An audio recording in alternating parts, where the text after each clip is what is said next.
আজি আপোনালোকৰ লগত মই টিউটৰ ছাৰ বাইদেউসকলৰ দুখ বেদনাৰ বিষয়ে দুই এষাৰ শ্বেয়াৰ কৰিম। আপোনালোকে স্কিপ নকৰি সকলোৱে ভিডিঅ'টো চাই থাকিব আৰু এতিয়ালৈকে যদি আমাৰ চেনেলটো ছাবস্ক্ৰাইব কৰে কাইণ্ডলি ছাবস্ক্ৰাইব কৰি দিব আৰু প্ৰতিগৰাকী টিউটৰ গুৰুৱে এইটো সময়ত উপলব্ধি কৰা সময় তেখেতসকলৰ সমস্যাটো অসম চৰকাৰে কিয় সমাধান নকৰিলে বা সেই টিউটৰ বুলি এই তেখেতসকলক কিয় প্ৰাধিকৰণ কৰা হ'ল আৰু সেইখন সমস্যা সৃষ্টি কৰিবৰ কাৰণে অসম চৰকাৰৰ মাননীয় বৰ্তমানৰ মুখ্যমন্ত্ৰী তেতিয়াৰ শিক্ষামন্ত্ৰী হৈ থাকোঁতে বেঞ্চাৰ শিক্ষা অনুষ্ঠানবিলাকক প্ৰাধিকৰণ কৰিছিলে নেকি? যিহেতু সেই শিক্ষক কৰ্মচাৰীসকলে বেঞ্চাৰ স্কুল অৱস্থাতেই তেখেতসকলৰ যিখিনি দুখৰ সমস্যা, যিখিনি তেখেতসকলে পাবলগীয়া যিমানবিলাক কষ্ট সমস্যা সেইবিলাক পাই অহাৰ পাছত আকৌ প্ৰাধিকৰণত কৰি অসম চৰকাৰে কিয় তেখেতসকলক আকৌ তাতকৈ বহুত দুগুণে কষ্ট দিছে সেয়া অসম চৰকাৰৰ কি সিদ্ধান্ত হ'ল যে হাজাৰ হাজাৰ বেঞ্চাৰ শিক্ষা অনুষ্ঠানক প্ৰাধিকৰণৰ নামত টিউটৰ সজাই তেখেতসকলৰ প্ৰকৃত প্ৰাপ্যৰ পৰা বঞ্চিত কৰি তেখেতসকলৰ সমস্যা দুগুণে বৃদ্ধি কৰিলে। আৰু সেই একেবাৰে সমস্যাক লৈ আজি টিউটৰ ছাৰ বাইদেউসকলৰ মাজত মই দুই এষাৰ শ্বেয়াৰ কৰিম। আপোনালোকে সকলোৱে ভিডিঅ'টো চাই থাকিব। যিহেতু টিউটৰ সমস্যাটো 2021 চনৰ 5 ফেব্ৰুৱাৰী তাৰিখৰ পৰা সৃষ্টি হ'ল। তাৰ আগত অসম চৰকাৰৰ বা অসমৰ শিক্ষা বিভাগত কোনো এজন শিক্ষকৰ টিউটৰ বুলি নামাকৰণ কৰি শিক্ষক নাছিল। কিন্তু 2021 চনৰ 5 ফেব্ৰুৱাৰী তাৰিখে তেতিয়াৰ মুখ্যমন্ত্ৰী সৰ্বানন্দ সোণোৱালৰ নেতৃত্বত আৰু শিক্ষামন্ত্ৰী আপোনাৰ হিমন্ত বিশ্ব শৰ্মাৰ নেতৃত্বত সেইসকল বেঞ্চাৰ শিক্ষা অনুষ্ঠানত কৰ্মৰত যিসকল শিক্ষক কৰ্মচাৰী আছিলে হাজাৰ হাজাৰ আপোনাৰ এলফিৰ পৰা কলেজলৈকে ডিগ্ৰী কলেজলৈকে যিমানখিনি কৰ্মচাৰী আছিলে গ্ৰেড 4 পৰা আপোনাৰ আৰু শিক্ষকতালৈকে যিমানখিনি কৰ্মচাৰী আছিলে সকলোকে তেখেতসকলে শিক্ষক কৰ্মচাৰীসকলক টিউটৰ সজাই আৰু আমাৰ যিসকল চতুৰ্থ বৰ্গৰ কৰ্মচাৰী আছিলে তেখেতসকলক ফিক্স পে হিচাপে তেখেতসকলকো দৰমহা প্ৰদান কৰি তেখেতসকলৰ চাকৰিবিলাকো ৰেগুলাৰ কৰা নহ'ল। কিয় কৰা নহ'ল? তেখেতসকলে প্ৰাধিকৰণৰ মত বা ল'বৰ কাৰণে বা ইলেকশ্যন সময় আহিলেই যেন সেইসকলক জীৱনটো যেন তেখেতসকলৰ যিসকলে আপোনাৰ নেতৃত্ব ল'ব বিচাৰে তেখেতসকলে সেইসকল কৰ্মচাৰীৰ ওপৰত হেঠালি খেলিব আৰম্ভ কৰে নেকি? আৰু সেয়া আমাৰ টিউটৰ ছাৰ বাইদেউসকলে এটা ডাঙৰ প্ৰশ্ন। যিহেতু অসম চৰকাৰে হয়তো চিন্তা কৰা হ'লে তেতিয়াই সেইসকল শিক্ষক কৰ্মচাৰীৰ পদবিলাক সম্পূৰ্ণৰূপে শিক্ষক হিচাপে প্ৰাধিকৰণ কৰিব পাৰিলেহেঁতেন। কিন্তু সেয়া নকৰি তেখেতসকলক টিউটৰ সজাই আকৌ সমস্যা সৃষ্টি কৰি ৰাখিলে।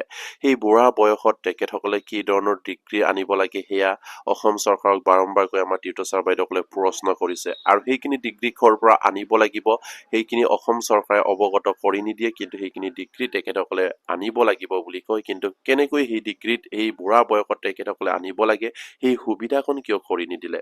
ইমানবিলাক ৰহস্য কিয় সেই প্ৰাধিকৰণৰ নামত কিয় সোমাই পৰিল বা সেইসকল মানুহক কিয় শাস্তি দিয়া হ'ল? সেই যোৱাটো 5 বছৰ যিটো অসম চৰকাৰৰ আৰু যিখিনি আপোনাৰ ডাক দোল বজাই তেখেতসকলে বিভিন্ন সময়ত বিভিন্ন ধৰণৰ আঁচনি সৃষ্টি কৰি ৰাইজক আকৰ্ষণ কৰি আহিলে, ৰাইজক সুবিধা প্ৰদান কৰি আহিলে। কিন্তু বছৰ বছৰ ধৰি কষ্ট কৰি অহা যিসকলে প্ৰকৃত প্ৰাপ্য সেইসকলক প্ৰাপ্যৰ পৰা কিয় বঞ্চিত ৰাখিলে? তেখেতসকলৰ যদি এই কোৱালিফিকেশ্যন তেখেতসকলক যদি DLED বা TET লাগিছিলেই BEd লাগিছিলেই তেখেতসকলক তেনেহ'লে ডেপুটেশ্যনত কিয় সেইখিনি কৰাৰ সুবিধা প্ৰদান নকৰিলে সেই 5 বছৰত?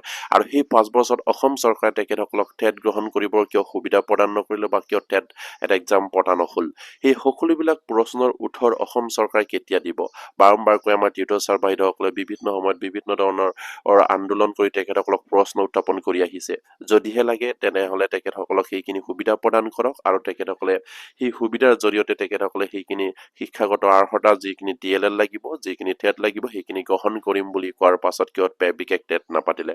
চৰকাৰৰ অনিচ্ছা যে এই টিউটৰ ছাৰ বাইদেউসকলৰ সমস্যাখিনি সমাধান কৰাৰ কোনো চিন্তা নাই তেখেতসকলে ৰাইজৰ শাসন চলাইছে আৰু সেইবাবে প্ৰতিটো জনসাধাৰণৰ প্ৰতি প্ৰতিটো বিভাগৰ প্ৰতি তেখেতসকলে দয়াবদ্ধতা থাকিব লাগে যে কোনটো বিভাগত কোনটো সমস্যা হৈছে, কোনটো বিভাগত কোনটো মানুহৰ সমস্যা হৈ আছে সেই সমস্যাবিলাক তেখেতসকলে বাছি বাছি যিসকলে কাম কৰিছে সমাধান কৰাৰ চেষ্টা কৰিব লাগিছিলে।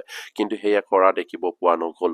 আৰু সেয়ে টিউটৰ ছাৰ বাইদেউসকলে এটা বুজি পাবৰ সময় হ'ল যিটো নেকি চৰকাৰৰ সকলো বৰমূৰীয়াই চৰকাৰৰ যিসকল ডাঙৰ ডাঙৰ নেতৃত্ব যিসকল ডাঙৰ ডাঙৰ ৰাজনীতিবিদ আছে তেখেতসকলে এতিয়া ৰাইজৰ মাজলৈ আহিব যে আমাৰ ভোট দিয়ক, আমাৰ সমস্যাটো সমাধান কৰক আৰু আমাৰ ভৰ্তি থকা সমস্যাবিলাক সমাধান কৰক। সেই ধৰণৰ তেখেতসকলে হয়তো বহুতো ধৰণৰ তেখেতসকলে আপোনাৰ প্ৰশ্নবান বা উত্তৰ লৈ আহিব আৰু তেতিয়াই হয়তো আমাৰ যিসকল প্ৰাপ্যৰ পৰা বঞ্চিত সেইসকল তীৰ্থৰ কৰ্মচাৰীয়ে বুজিব লাগে এইটো সময়ত কি কৰিব লাগে।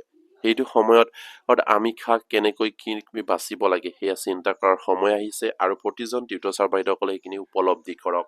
আৰু যিটো চৰকাৰেই নহওক যেন আমাৰ সমস্যাটো সমাধান হ'ব লাগে, কাৰণ শিক্ষা বিভাগৰ লগত জড়িত সেইসকল কৰ্মচাৰী তেখেতসকলে যি ধৰণে 2021 চনৰ আগত বছৰ ধৰি তেখেতসকলে কষ্ট কৰি 2021 চনত যিটো পৰ্যায়ত তেখেতসকলক প্ৰাধিকৰণ কৰিলে তাতকৈ বহু দুগুণে তেখেতসকলক কষ্ট দিছে। তেখেতসকলে আশাত পুহি ৰাখিছিলে যে আমাৰ সমস্যাটো আমাক প্ৰাধিকৰণ কৰিলে সম্পূৰ্ণৰূপে শিক্ষক হিচাপে প্ৰাধিকৰণ কৰিব আৰু আমি এজন চৰকাৰী শিক্ষক হিচাপে তেখেতসকলৰ প্ৰাপ্যৰ পৰা যিখিনি পাব লাগে সেইখিনি পাব, কিন্তু সেইখিনিৰ পৰাও অসম চৰকাৰে বঞ্চিত কৰিলে। আৰু সেইবাবেই এতিয়া প্ৰতিজন তীৰ্থচাৰ বাইদেউসকলে বুজি উঠা সময় আহিছে আৰু নিজৰ বিবেক লৈ নিজৰ সমস্যাটোৰ প্ৰতি সজাগ হৈ আপোনালোকে যিখিনি কৰণীয় সেইখিনি কৰি যাব। আৰু প্ৰতিগৰাকী তীৰ্থচাৰ বাইদেউসকলক লৈ মই এটাই অনুৰোধ, আপোনালোকে যিটো ভাবি আছে সেইমতেই আপোনালোকে যদি কৰে তেনেহলে নিশ্চয়কৈ এদিন আমি সফল হ'ম। কাৰণ আপোনালোকে মনৰ কথাবিলাক হয়তো প্ৰতিজন তীৰ্থচাৰ বাইদেউসকলে এতিয়া বুজি উঠিছে, উপলব্ধি কৰিছে। সেই 5 বছৰত অসমৰ মাননীয় মুখ্যমন্ত্ৰী তেখেতৰ নেতৃত্বত যিমানখিনি সমস্যা সমাধান হ'ব লাগিছিলে কিঞ্চিত পৰিমাণ হ'লেও তীৰ্থচাৰ বাইদেউসকলৰ সমস্যাটো তেখেতে সমাধান কৰি নিদিলে, বা তীৰ্থৰসকলৰ সন্থাৰ লগত আলোচনাত বহিবলৈ সেই 5 বছৰত 5 ছেকেণ্ড সময়ো তেখেতৰ নহ'ল। সেয়া নিশ্চয়কৈ তীৰ্থচাৰ বাইদেউসকলে বুজি পাব লাগে যে সেইখন চৰকাৰে যিটো কৰিম বুলি কয় সেইটো কৰে, কিন্তু যিটো তেখেতসকলে হয়তো নকৰো তেনেহলে সেইখিনি তেখেতসকলে কৰিবলৈ কেতিয়াও চেষ্টা নকৰে, বা সেইসকল নেতৃত্ব লোৱা সকলৰ লগতো তেখেতসকলে আলোচনাত নবহে। এই ধৰণৰ এখনায়ত্ববাদ কেতিয়াও এখন ৰাজ্যৰ জনসাধাৰণক সুখী প্ৰদান কৰিব নোৱাৰে।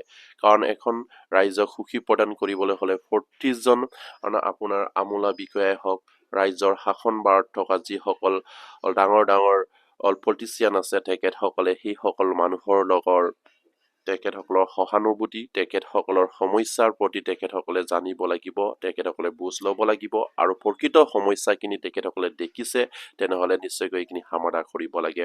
প্ৰকৃতভাৱে তেখেতসকলে কাম কৰি আহিছে, তেখেতসকলে এইখিনি প্ৰাপ্য পাবই লাগিব। আৰু সেই প্ৰাপ্যৰ পৰা কিয় তেখেতসকলক বঞ্চিত কৰি ৰাখিলে সেই 5 বছৰত, আৰু অহা 5 বছৰত যিখন চৰকাৰে গঠন হওক সেই চৰকাৰে বা কি কৰিব। আৰু সেইবাবে এতিয়াৰ পৰাই আমাৰ তীৰ্থচাৰ বাইদেউসকলে কিঞ্চিত পৰিমাণ হ'লেও সজাগ হ'বৰ কাৰণে চেষ্টা কৰিব লাগিব, আৰু নিজৰ সমস্যাটো কেনেকৈ আমি আগুৱাই গ'লে সমাধান হয় তাৰ পথ পাই সেইখিনি চেষ্টা কৰি আগুৱাই যাব লাগিব। আৰু প্ৰতিজন তীৰ্থৰ গুৰুক মই বিশেষকৈ অনুৰোধ কৰিম, কাৰণ আপোনালোকে এতিয়া হয়তো জীয়াই মৰি আছে, আপোনালোকৰ যিখিনি সমস্যা, যিখিনি আপোনালোকক পাৰিতোষিক হিচাপে প্ৰদান কৰিছে যিখিনি দৰমহা, সেই দৰমহাৰ জৰিয়তে নিশ্চয়কৈ আপোনালোকৰ পৰিয়ালৰ চলাত অসুবিধা হৈছে, বা আপোনাৰ নিজৰ খৰচখিনি বহন কৰিবলৈও আপুনি সক্ষম হোৱা নাই। আৰু সেই কথা চিন্তা কৰি এই মূল্য বৃদ্ধিৰ সময়ত আপোনালোকৰ নিজৰ বিবেকৰ জৰিয়তে, নিজৰ মন মগজুৰ জৰিয়তে এতিয়া চিন্তা কৰাৰ সময় আহিছে। এই সময়ত কি কৰিলে আমাৰ সমস্যাটো ভৱিষ্যতে সমাধান হোৱাৰ এটা পথ গতি ল'ব, আৰু সেই কথা চিন্তা কৰি আপোনালোকৰ মন মগজুবিলাক যেন আপোনালোকে ব্যৱহাৰ কৰে সেয়া আশা ৰাখিম। আৰু প্ৰতিগৰাকী তীৰ্থচাৰ বাইদেউসকলে হয়তো মনৰ যিখিনি আকাংক্ষা সেইখিনি পুহি ৰাখিছে, আৰু সেইখিনি পুহি নাৰাখি আপোনালোকে ছচিয়েল মিডিয়াত যিমান পাৰে আপোনালোকৰ সেই দুখ সমবেদনাবিলাক প্ৰকাশ কৰক, আৰু নিজৰ ফেচবুক ৱালত সেইখিনি আপোনালোকে প্ৰকাশ কৰি আপোনালোকে লিখিবলৈ আৰম্ভ কৰক। আৰু প্ৰতিগৰাকী তীৰ্থৰ গুৰুৰ কাৰণে সেইখিনি নিজৰ দায়িত্ব, কাৰণ প্ৰতিজন তীৰ্থচাৰ বাইদেউসকলৰ মাজত এণ্ড্ৰইড মোবাইল আছে বৰ্তমান, আৰু সেই সময়ত আপোনালোকে নিশ্চয়কৈ আপোনালোকৰ সমস্যাখিনি অন্তত দাঙি ধৰক, ছচিয়েল মিডিয়াৰ জৰিয়তে আপোনালোকে প্ৰকাশ কৰক, তেতিয়াহে আপোনালোকৰ সমস্যাখিনি ভাইৰেল হ'ব, অন্তত অসমৰ জনসাধাৰণৰ চকুত দৃষ্টিগোচৰ হ'ব। ইমানজন তীৰ্থচাৰ বাইদেউসকলে সঁচাকৈও তেখেতসকলে প্ৰাপ্যৰ পৰা বঞ্চিত হৈ আছে, আৰু অসম চৰকাৰে কি ধৰণে সেইখিনি বঞ্চিত কৰিব পাৰিলে, কাৰণ তেখেতসকলেতো বিনামূলীয়া আঁচনি সৃষ্টি কৰি কোটি টকা তেখেতসকলে অপব্যয় কৰি আহিছে বুলি ক'ব লাগিব। যিসকল মানুহে ঘৰত বহি আছে তেখেতসকলে হাজাৰ টকা অসম চৰকাৰে দি আছে, ক'ৰ পৰা দি আছে। কিন্তু সেইসকল টিউটৰৰ সমস্যা, সেইসকল বেঞ্চাৰ শিক্ষক কৰ্মচাৰীৰ সমস্যা সমাধান কৰিব হ'লেই তেখেতসকলৰ হয়তো টুল টেক্সৰ কথা কৈ আহিছে। আৰু সেইখিনি কৰাৰ পাছতো তেখেতসকলে কিন্তু সেই সমস্যাখিনি, বেঞ্চাৰ সমস্যা আৰু টিউটৰ সমস্যাখিনি সম্পূৰ্ণৰূপে সমাধান কৰি তেখেতসকলে নেযায়। সদায় তেখেতসকলৰ লগত ৰাজনীতি কৰিব আৰম্ভ কৰে। কিন্তু সেইসকল শিক্ষক কৰ্মচাৰীৰ ওপৰত কেতিয়াও ৰাজনীতি কৰিব নালাগে। তেখেতসকলে যিখিনি ল'ৰা ছোৱালীক শিক্ষাদান দি আহিছে, তেখেতসকলক শিক্ষাদান দিবলৈ দিয়ক আৰু তেখেতসকলৰ প্ৰাপ্যখিনি অসম চৰকাৰে মোকলাই দিয়ক আৰু তেখেতসকলক সম্পূৰ্ণৰূপে শিক্ষকৰ মৰ্যাদা প্ৰদান কৰক। সেয়ে তেখেতসকলৰ দাবী। আৰু তেখেতসকলে বহুতো দাবী কৰা নাই যে তেখেতসকলক যিটো আপোনাৰ অসম চৰকাৰ দিব নোৱাৰে সেইখিনি তেখেতসকলে দাবী কৰা নাই। অসম চৰকাৰ দিব পৰা বা অসম ভাৰত চৰকাৰে দিব পৰা বা অসম ৰাজ্যত চলি অহা পৰম্পৰা নীতিমতে তেখেতসকলে সেইখিনি বিচাৰিছে আৰু সেইখিনি তেখেতসকলে প্ৰাপ্য অধিকাৰ। আৰু সেইবাবে প্ৰতিজন টিউটৰ ছাৰ বাইদেউসকলে বৰ্তমান সময়ত উপলব্ধি কৰক আৰু নিজৰ বিবেক ব্যৱহাৰ কৰি আপোনালোকে নিজৰ সমস্যাবিলাক সেই ছ'চিয়েল মিডিয়াৰ আৰু বৰ্তমান সময়ত যিটো চলি আছে সেইটো সময়ত আপোনালোকে উপস্থাপন কৰিবলৈ চেষ্টা কৰক আৰু নিজৰ ফেচবুক ৱালত সেইখিনি লিখিবলৈ আৰম্ভ কৰক। সেয়ে আপোনালোকলৈ অনুৰোধ কৰিলোঁ। আৰু তেতিয়াহে নিশ্চয়কৈ সেই ডাঙৰ নেতাবিলাকৰ চকুত দৃষ্টিগোচৰ হ'ব আৰু তেখেতসকলে যেন ভৱিষ্যতে সেইখিনি সমস্যা হয়তো সমাধান কৰাৰ এটা চেষ্টা কৰিব। সেয়েহে প্ৰতিজন টিউটৰ ছাৰ বাইদেউসকলে নিজৰ ছ'চিয়েল মিডিয়াৰ ৱেবছাইট ব্যৱহাৰ কৰি আপোনালোকে নিজৰ সমস্যাখিনি প্ৰকাশ কৰিব বুলি আশা ৰাখি আজিৰ ভিডিঅ'টি ইমানতে শেষ কৰিলোঁ। নমস্কাৰ, জয় আইকম।